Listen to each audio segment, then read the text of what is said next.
Paz do Senhor, amados irmãos, que a bênção de Cristo Jesus esteja em cada vida.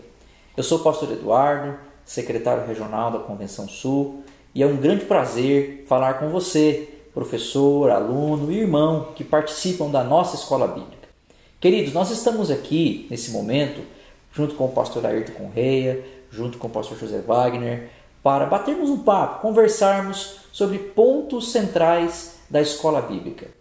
Pontos que, na nossa visão pastoral, podem levantar alguma dúvida ou uma necessidade de um maior esclarecimento. Então nós, da diretoria regional, junto com o CETAP, na pessoa da equipe do CETAP, estaremos aqui, de vez em quando, para conversar com vocês, trazendo esclarecimentos de possíveis pontos da lição bíblica que possam levantar novos questionamentos, dúvidas ou ainda a necessidade de uma explicação melhor. E você pode também encaminhar para nós a sua dúvida e, na medida da direção do Espírito Santo, estaremos juntos para estar aqui contribuindo, explicando, sempre no intuito de fortalecer a fé, no intuito de valorizar a sã doutrina, no intuito de manter firme aquilo que recebemos do Senhor, a santa e poderosa palavra de Jesus. Fique conosco porque o estudo vai começar. Nós estamos hoje aqui para estudarmos a lição de número 2, que tem por tema Como conhecer as seitas e heresias.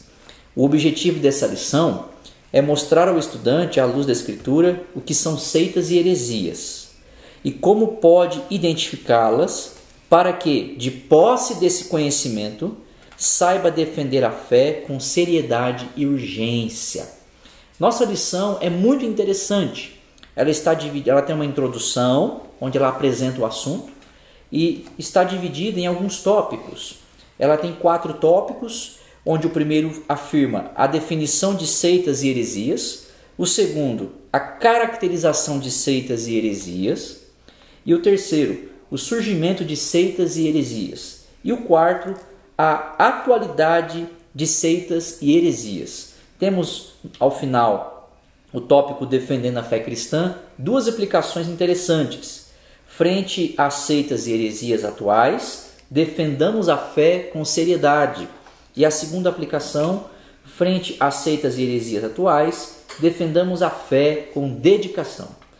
Temos, na conclusão, o desafio apologético que você pode praticar aí no seu coração com a sua família. Nós conversaremos hoje aqui sobre 2 pontos que nos chamaram a atenção, pastor Ayrton, pastor Wagner. Pontos que podem, na hora em que a lição está sendo ministrada, pontos que podem sugerir esclarecimentos maiores, pontos que podem levantar questionamentos que dependem de uma explicação mais concisa, objetiva e mais adequada. E pensando aí na possibilidade de extrairmos o máximo de aprendizado da lição e o melhor aproveitamento do que o conteúdo pode oferecer, nós teremos esses momentos aqui para fortalecermos aquilo que é central, fortalecermos os fundamentos da nossa fé e, acima de tudo, contribuir com você, professor e aluno da escola bíblica, para que não fique dúvidas e que sejamos, ao final, sempre edificados com o melhor do que o ensino bíblico pode nos oferecer. Partindo para a nossa conversa, eu já quero chamar o pastor Wagner.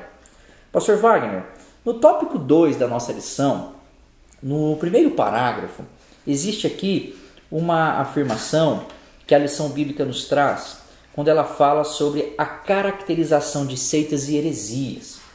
E a lição, ela aborda o assunto falando que é possível ter liberdade de consciência individual em questões flexíveis. E a lição, ela cita a passagem de Romanos, capítulo 14, aquela famosa passagem onde Paulo conversa com os irmãos de Roma sobre os assuntos de alimentação e guarda de dias. Pastor Wagner, esse ponto da lição, ele pode levantar alguma outra dúvida ou ele precisa de um esclarecimento acerca do que a lição quer realmente dizer? Paz do Senhor, irmãos. Primeiramente, queremos agradecer, pela oportunidade, pastor Carlos Eduardo, juntamente com o pastor Ayrton. O texto que o pastor Eduardo cita, que é o texto de Romanos, capítulo 14, e aí, obviamente, esse já foi, inclusive, muitos irmãos nossos conhecem e sabem muito bem disto. Nós já discutimos eles em outros momentos, inclusive, este texto. É uma conversa que o apóstolo Paulo está tendo com a igreja formada pelos judeus, mas também uma igreja que agora está sendo formada por gentios. E Paulo está tentando conversar com esses dois grupos, pastor Carlos Eduardo, ao mesmo tempo. E a lição, obviamente, ela está tratando aqui de seitas e heresias, chamando principalmente a nossa atenção com relação às heresias. E vale lembrar aqui que heresia é toda a prática, resumidamente falando, numa frase, se nós fôssemos assim fazer, a heresia é tudo aquilo que é contrário ao princípio da palavra do Senhor. Fugiu da Bíblia, saiu da Bíblia, é considerada uma heresia. E o apóstolo Paulo está tentando dirimir agora as diferenças entre esses dois grupos. E Paulo vai sim tratar de algumas questões que são culturais e algumas questões que são essenciais. E é aqui, talvez, que o autor da lição tenha tentado chamar a nossa atenção. E eu e você precisamos aprender a fazer muito bem esta diferença. Porque a cultura, as questões culturais, os gostos, os desejos, eles se alternam, eles mudam. Mas o princípio, a palavra de Deus, ela é imutável. Por isso, nós precisamos atentar para o que a lição diz, e ele vai dizer assim, que existem algumas coisas, algumas questões pormenores que podem ser relevadas. Mas existem questões teológicas centrais e que não podem ser mexidas e não se pode mudar. Eu resumiria essa frase dizendo assim, existem as normas e as formas. As formas se alternam e mudam. As normas permanecem.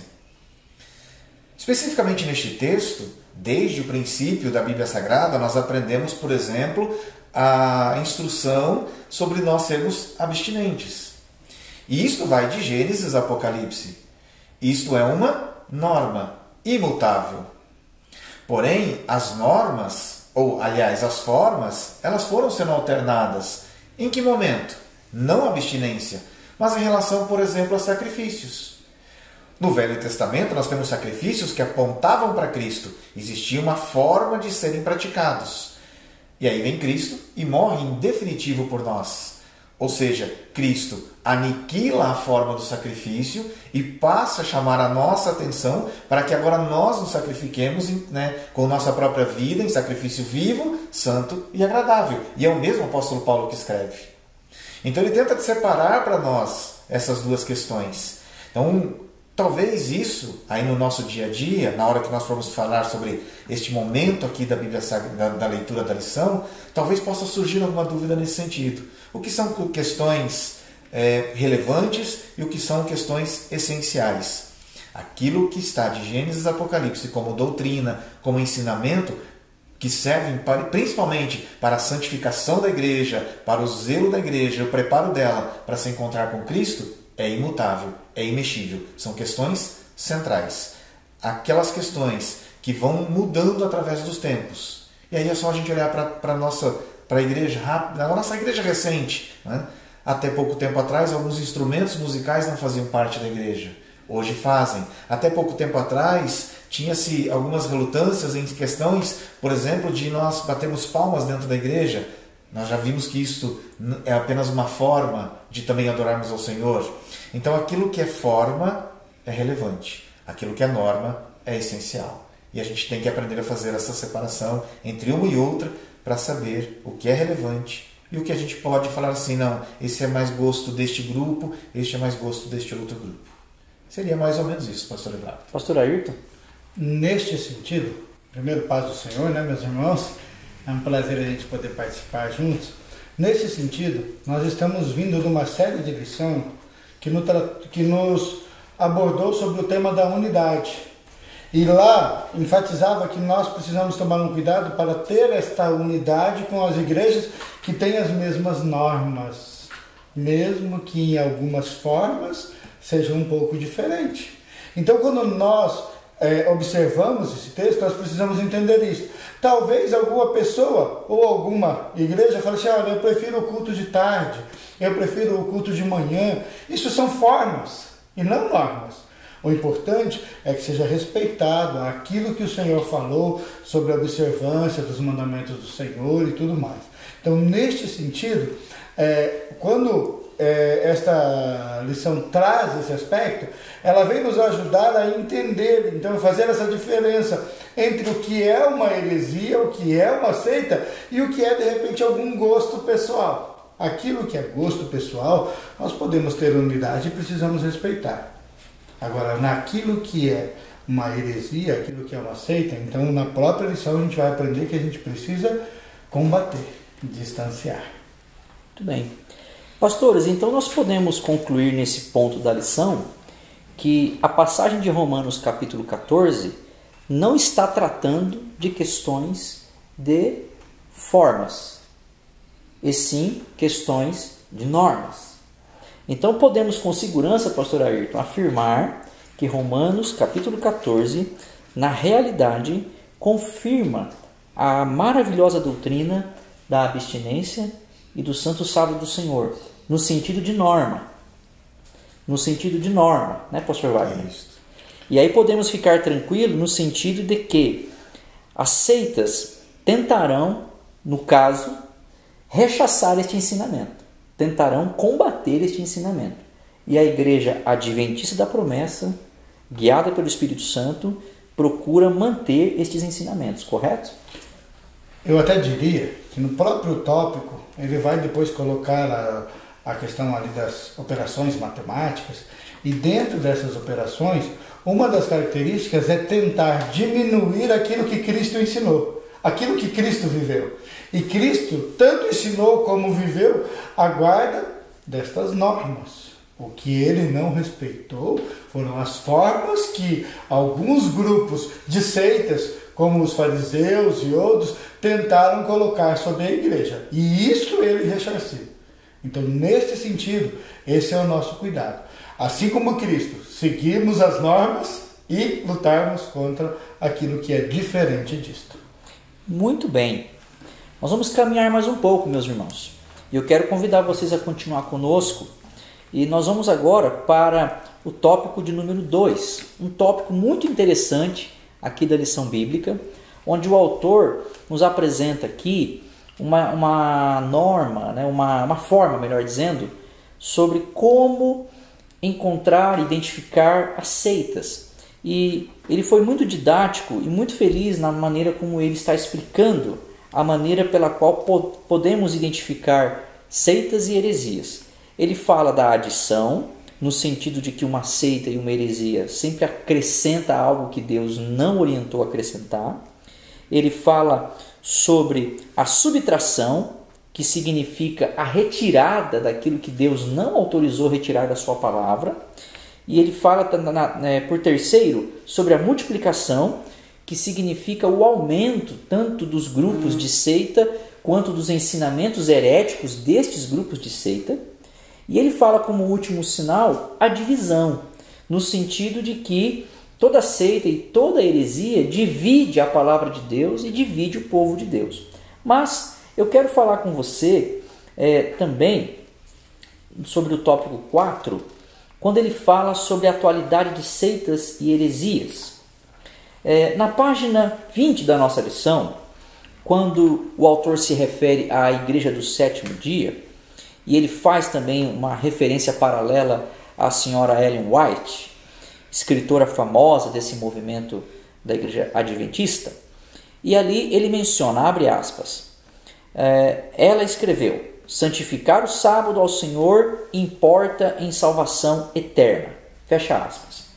O autor da lição, ele enfatiza o ensinamento de Ellen White no sentido de que a guarda legalista do sábado é um sinal da salvação, ou melhor dizendo, uma condição para a salvação. No entanto, nós sabemos, pela própria palavra de Deus, mais claramente pelo apóstolo Paulo em Efésios capítulo 2, versículos 8 e 9, que a salvação é pela graça, mediante a fé no sacrifício do Filho de Deus, para a prática de boas obras. Mas, no entanto, pastor Ayrton, surge uma questão, surge uma possível dúvida. Será que alguém pode pensar que a guarda do sábado é algo errado, no sentido de que pode ser confundida com a prática de uma seita? Essa pergunta é bem interessante, ela é bem propícia aqui, porque qual é a motivação para a guarda do sábado? Isso que a gente precisa entender. A guarda do sábado, nós não a fazemos, até porque nós não temos nenhum compromisso na Igreja Adventista da Promessa com os ensinos de Ellen White, né? Esse foi um dos objetivos também, quando surge a Igreja Adventista da Promessa, os ensinos delas são deixados de lado. Então nós não guardamos o sábado porque Ellen White falou para guardar ou não guardar. Nós guardamos o sábado porque é uma orientação bíblica, né? Ela é dada por Deus desde ali da criação e ela vai continuar em todo o tempo, né? E Cristo, ele deixa muito claro que ele cumpre o sábado, que ele guarda os mandamentos e ele inclusive fala, né, para uma pessoa que pergunta o que é necessário para ser salvo. Fala assim: na tua vida de santificação, guarde os mandamentos. Então, a guarda do sábado, ela não é uma condição sine qua non para alguém ser salvo. E eu vou citar um exemplo que eu gosto muito, que é o do ladrão na cruz, aonde ele não pode guardar nem o sábado, mas por ele ter aceito Cristo, ele foi salvo. Então não é uma salvação que se alguém não guardar nenhum sábado, não vai poder ser salvo. Não é isto. Mas também aquele que aceita os princípios de Cristo precisa praticar o que ele falou. E este Jesus ensina a guarda do sábado. Então, a guarda do sábado não é por uma orientação de Ellen White. A guarda do sábado, ela é feita por uma orientação de Cristo, por uma orientação de Deus. E nós precisamos tomar esse cuidado. Dentro do nosso doutrinal, nós vamos entender que no processo da salvação do homem existe a santificação. E a santificação, ela faz parte do processo de salvação. E ela vai servir para que a gente pratique aquilo que Cristo ensinou. Então, qualquer igreja que esteja ensinando que não precisa guardar os mandamentos no processo de santificação, também deve ser considerado como seita. Porque eles estão tirando dos ensinos de Cristo aquilo que foi ensinado por ele. Então, se nós não guardamos o sábado porque Ellen White falou que precisa guardar, nós também não deixamos de guardar porque outros líderes dizem que não precisa guardar. Nós continuamos com as normas bíblicas que falam sobre a guarda do sábado em todo o tempo, dentro de uma resposta de gratidão a Deus pela salvação feita através da graça por nós. Muito interessante, pastor Ayrton. Pastor Wagner, o pastor Ayrton falou sobre a importância da santificação na vida de quem foi salvo. Então, nós podemos, pastor Wagner, afirmar que uma pessoa salva em Cristo, consciente da salvação que Cristo produziu na vida dela, ela precisa então perseverar na guarda do sábado? Sim, podemos afirmar sim. E aí dentro dessa mesma linha que o pastor está colocando, então por que guardamos o sábado? Porque fomos salvos. E aí aqui entra essa questão, voltando rapidamente no que você expôs para nós ali, de uma forma bem resumida ali no item 2, nós não podemos subtrair este princípio do mandamento do sábado. Ele é importante. Ele é um princípio divino que precisa ser guardado desde o começo da criação e vai até o fim dela. Então, é algo que foi Deus quem deu ao ser humano. Então, quando eu estou praticando a observância do sábado, guardando ele conforme me orienta a palavra do Senhor, eu estou tratando da minha santificação perante o Senhor. E o que é daí? Como que eu posso entender isso? Tratando da minha santificação, eu estou me parecendo cada vez mais com aquele que é santo. Se santificar é se tornar santo. Mas se tornar santo parecido com quem? Se separar para quem? Para Cristo. Se Cristo, e a palavra de Deus e eu e você compreendemos isto, se Deus é santo, se Cristo é santo e nos desafiou a sermos santos, então quando eu observo os princípios dele, eu me torno semelhante a ele. Se Cristo guardou o sábado, ao eu guardar o sábado como princípio, eu me torno santo e estou me santificando no meu modo de viver semelhante a Cristo. Então eu não posso, em hipótese alguma, subtrair isto dos meus princípios. Senão, ao subtrair, a lição diz aqui, é uma heresia. Então por isso nós guardamos o sábado. Guardamos porque somos salvos. Então à medida que eu alcancei a salvação, agora estou já predisposto a colocar em prática os princípios da salvação. E uma coisa que de certa forma tem me chamado a atenção recentemente são quando nós ouvimos inúmeras reflexões, inúmeras mensagens falando sobre a importância da obediência. A importância de obedecer a Deus, a importância de obedecer a palavra, a importância da pessoa respeitar a palavra de Deus, ser obediente a ela. E uma das formas de ser obediente é compreendendo o princípio do sábado. Então, eu não o guardo para ser salvo. Eu fui salvo, por isso o obedeço, por isso o guardo. Ao guardar, eu aí sim estou sendo mais um dos filhos obedientes do Senhor nosso Deus, caminhando para a salvação. Graças a Deus. Pastor Ayrton? É só importante ressaltar aqui que nesse sentido de seita, quando a gente fala da igreja adventista do sétimo dia, por eles terem Ellen White, os seus escritos do mesmo pé, do mesmo patamar da Bíblia, então eles são considerados seitas. Agora, não é porque eles ensinam uma coisa que agora todos aqueles que praticam algo parecido vão ser seitas também. Então, por eles terem os ensinos de Ellen White, eles são reconhecidamente seitas, né? Eles seguem o ensino além da Bíblia. Mas não é por causa disso que agora, já que eles são seitas e guardam o sábado, então a gente vai deixar de guardar o sábado. E essa distinção a gente precisa ter muito claro quando a gente for estudar esta lição. Muito importante, né, pastores? Até porque, meus irmãos, quando nós olhamos para a imensidão do nosso mundo, do nosso planeta, a Igreja Adventista da Promessa não é o único grupo religioso na face da terra que guarda os mandamentos de Jesus. Houveram grupos antes de nós. Há grupos espalhados por toda parte como nós, ainda que sem uma denominação específica, ainda que sem uma estrutura administrativa específica, pastor Ayrton.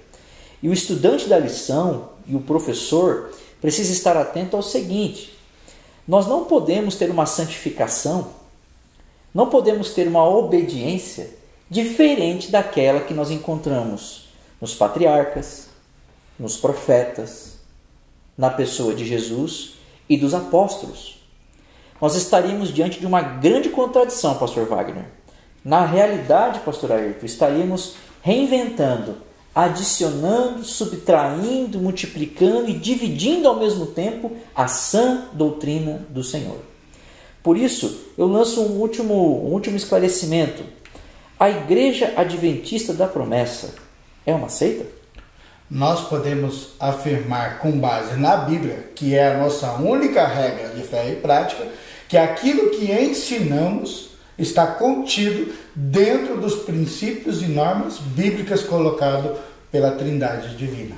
Com base nisso, podemos ser categóricos em dizer: somos Igreja de Cristo e jamais sermos seita. Pastor Wagner? E ainda é só nós observarmos o nosso bojo de doutrina. Então, se você tem alguma dúvida se é ou não é só nós observarmos aquilo que é ensinado. Como é que eu consigo caracterizar? Então, quando eu olho para o conjunto de ensinos e digo, isto é bíblico ou isso está contrário à Bíblia. Se eu e você buscarmos dentro do nosso doutrinal, dentro de tudo aquilo que nos é ministrado no sentido de ensino como igreja, Porque nós temos a parte organizacional da denominação, mas nós temos o organismo. A parte organizacional, você disse, né? Nós temos aí, né, a igreja com a sua denominação, com o seu nome. Mas no organismo da igreja, esse organismo é ensinado a praticar, né, alguns princípios. E quando nós vamos para todo o conjunto de ensinos que nós temos e comparamos ele com aquilo que está na palavra do Senhor, nós vamos ver que nós estamos nos esforçando ao máximo para andar em acordo com a palavra. Se estamos nos esforçando ao máximo para andar em acordo com a palavra, então nós não somos uma igreja que pratica heresias. Trazendo para a nossa atualidade, não somos uma seita. Irmãos, estamos chegando ao final do nosso bate-papo. Espero do fundo do coração que seja útil para você, professor e aluno da nossa escola bíblica. E desejamos do fundo do coração que a bênção do Senhor acompanhe a cada um de nós. Estude a palavra de Deus, estude a lição bíblica, questione e persevere nesses valores e ensinamentos que recebemos do Senhor Jesus Cristo. E para fechar o nosso assunto, eu deixo um conselho do Senhor Jesus Cristo, que está em João capítulo 14, verso 21. Aquele que tem os meus mandamentos e os guarda, este é o que me ama. A paz do Senhor a todos, um forte abraço e até a próxima. Que Deus abençoe a todos. Fiquem com Deus e que a bênção dos céus permaneça sobre vocês.